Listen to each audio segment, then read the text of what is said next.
हर हर महादेव दोस्तों, स्वागत है आपका हमारे YouTube चैनल पर। आज की वीडियो में हम सुनेंगे शिव महापुराण श्री रुद्र संहिता चतुर्थ खंड का 20वां अध्याय, पृथ्वी परिक्रमा का आदेश, गणेश विवाह व कार्तिकेय का रुष्ट होना। नारद जी ने पूछा, हे विधाता, आपने मुझे श्री गणेश के जन्म एवं उनके अद्भुत पराक्रम और साहस के साथ माता पार्वती के द्वार की रक्षा करने का उत्तम वृतांत सुनाया। अब मुझे यह बताइए कि जब भगवान शिव ने गणेश को पुनर्जीवित करके अनेक आशीर्वाद प्रदान किए, तब उसके पश्चात वहाँ क्या हुआ? ब्रह्मा जी बोले, हे मुनि श्रेष्ठ नारद, तत्पश्चात भगवान शिव पार्वती अपने दोनों पुत्रों गणेश और कार्तिकेय के साथ आनंद पूर्वक अपने निवास कैलाश पर्वत पर रहने लगे। शिव पार्वती अपने पुत्रों गणेश और कार्तिकेय की बाल लीलाओं को देखकर बहुत प्रसन्न होते और बहुत लाड प्यार करते। वे दोनों अपने माता पिता की भक्ति भावना से पूजा अर्चना करते थे, जिससे शिव पार्वती बहुत प्रसन्न होते। धीरे धीरे ऐसे ही लीलाओं के बीच समय बीतता गया और गणेश व कार्तिकेय युवा हो गए। एक दिन शिव पार्वती साथ साथ बैठे हुए आपस में बातचीत कर रहे थे। देवी पार्वती ने भगवान शिव से कहा कि प्रभु, हमारे दोनों ही पुत्र विवाह के योग्य हो गए हैं, अतः हमें अब दोनों पुत्रों का विवाह कर देना चाहिए। तब दोनों ये विचार करने लगे कि पहले गणेश के विवाह किया जाए या कार्तिकेय का। जब माता पिता ने अपनी इच्छा पुत्रों को बताई तो उनके मन में भी विवाह की इच्छा जाग उठी। दोनों पुत्र विवाह के लिए सहर्ष तैयार हो गए। तब भगवान शिव अपने पुत्रों से बोले, हे पुत्रों, तुम दोनों ही हमारे लिए प्रिय हो, परंतु हम इस असमंजस में हैं कि तुम दोनों में से पहले किसका विवाह किया जाए। इसलिए हमने एक युक्ति निकाली है। तुम दोनों में से जो भी पृथ्वी की परिक्रमा पहले करके लौट आएगा, उसका विवाह पहले किया जाएगा।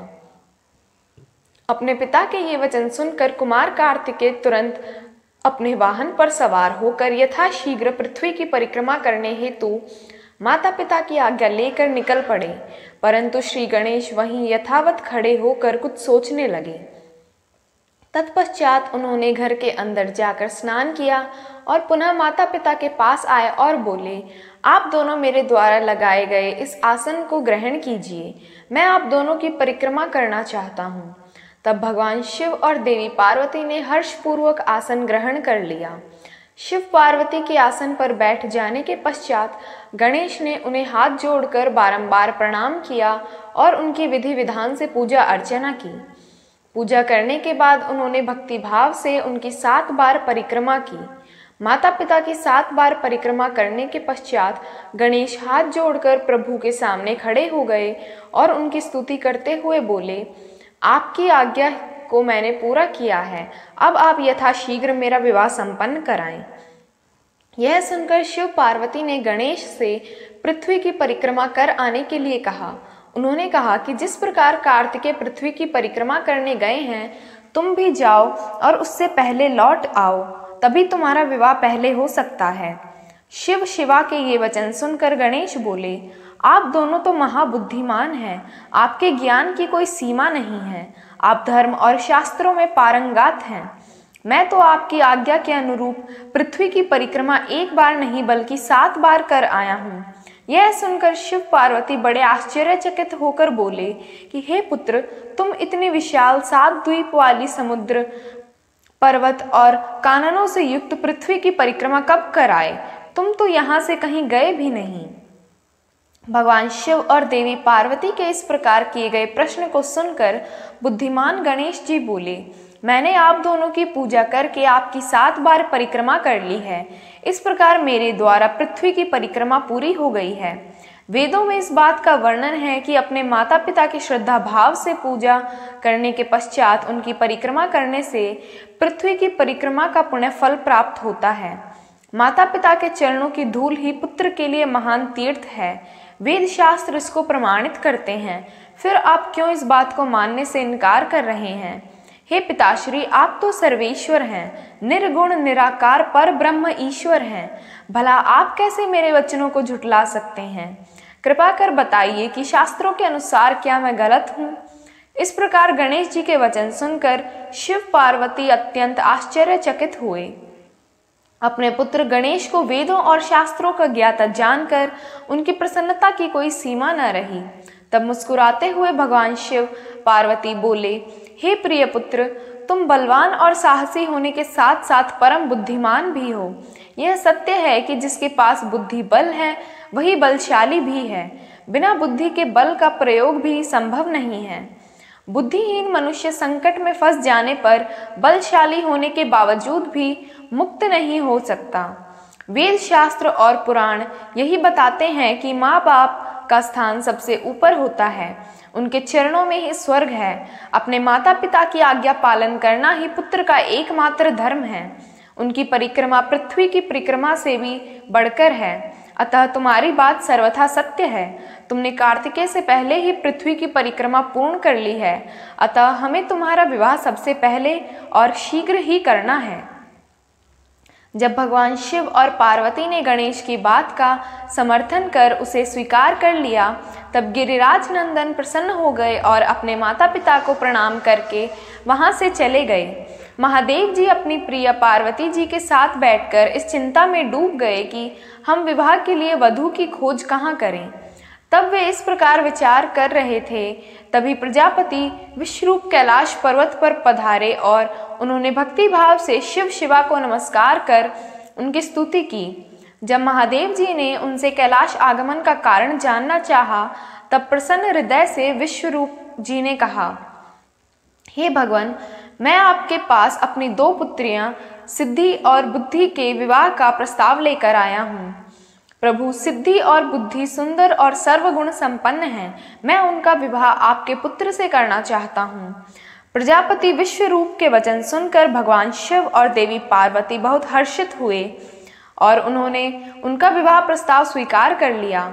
भगवान शिवा ने अपने प्रिय पुत्र गणेश का शुभ विवाह रिद्धि बुद्धि के साथ आनंद पूर्वक संपन्न कराया।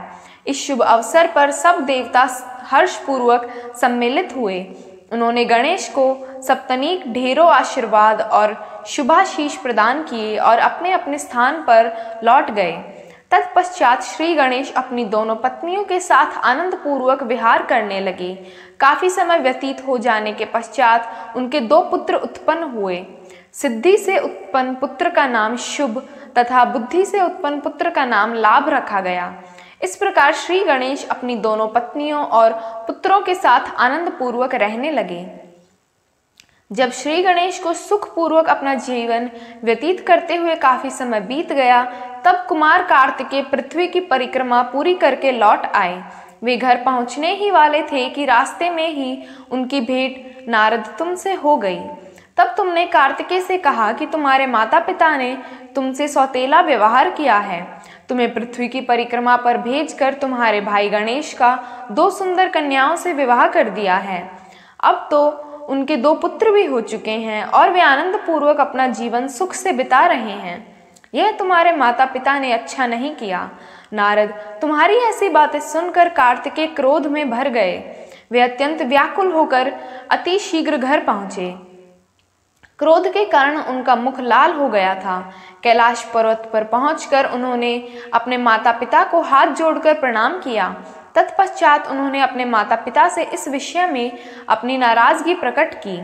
कार्तिकेय ने कहा कि आप दोनों ने अपने ही पुत्र को धोखे से यहाँ से भगा दिया और अपने प्रिय पुत्र गणेश का चुपचाप विवाह रचा दिया। आप दोनों ने मेरे साथ सौतेले पुत्र जैसा व्यवहार किया है। यदि आप गणेश का ही विवाह पहले करना चाहते थे तो मुझसे एक बार कहते, मैं स्वयं अपने भाई गणेश का विवाह उत्साहपूर्वक आनंद के साथ कराता, परंतु आपने छल कपट का सहारा लिया। आप सिर्फ एक पुत्र से ही प्यार करते हैं। मेरे होने ना होने का आपको कोई फर्क नहीं पड़ता। अतः मैं यहाँ से हमेशा हमेशा के लिए जा रहा हूँ। अब मैं क्रौंच पर्वत पर जाकर सदैव तपस्या करूंगा। यह कहकर कुमार कार्तिकेय वहां से चले गए। भगवान शिव और पार्वती ने उन्हें समझाना चाहा, पर उन्होंने उनकी बात असुनी कर दी। नारद उस दिन से स्वामी कार्तिकेय कुमार कार्तिकेय से प्रसिद्ध हो गए। तब से इन तीनों लोकों में उनका नाम कुमार कार्तिकेय विख्यात हो गया। कार्तिकेय का नाम पापहारी, शुभकारी, पुण्यमयी एवं ब्रह्मचार्य की शक्ति प्रदान करने वाला है। कार्तिक पूर्णिमा के दिन कृति नक्षत्र में जो भी मनुष्य स्वामी कार्तिकेय के दर्शन अथवा पूजा करता है उसके सभी पाप नष्ट हो जाते हैं और उसे मनोवांछित फल की प्राप्ति होती है। सभी देवता और ऋषिगण भी इस दिन कार्तिकेय के दर्शन को जाते हैं। उधर कुमार कार्तिकेय के इस प्रकार नाराज होकर चले जाने के कारण उनकी माता पार्वती बहुत दुखी थी। वे शिवजी के साथ क्रौंच पर्वत पर गई। उन्हें देखकर कार्तिकेय पहले ही वहां से चले गए। तब भगवान शिव उस उत्तम स्थान पर जहां उनके पुत्र कार्तिकेय ने तप किया था मल्लिकार्जुन नामक ज्योतिर्लिंग के रूप में स्थापित हो गए और आज भी देवी पार्वती का साथ विराजमान हैं। उस दिन से शिव शिवा दोनों अपने पुत्र कार्तिकेय को ढूंढने के लिए अमावस्या को शिव और पूर्णिमा के दिन पार्वती जी क्रौंच पर्वत पर जाते हैं। नारद, मैंने तुम्हें समस्त पापों का नाश करने वाले श्री गणेश और कार्तिकेय के चरित्र को सुनाया है। जो भी मनुष्य भक्ति भाव से इसे पढ़ता, सुनता अथवा पढ़ता है उसके सभी मनोरथ पूर्ण हो जाते हैं। यह कथा पाप नाशक, सुख देने वाली, मोक्ष दिलाने वाली एवं कल्याणकारी है, इसलिए निष्काम भक्तों को इसको अवश्य सुनना चाहिए। ओम नमः शिवाय।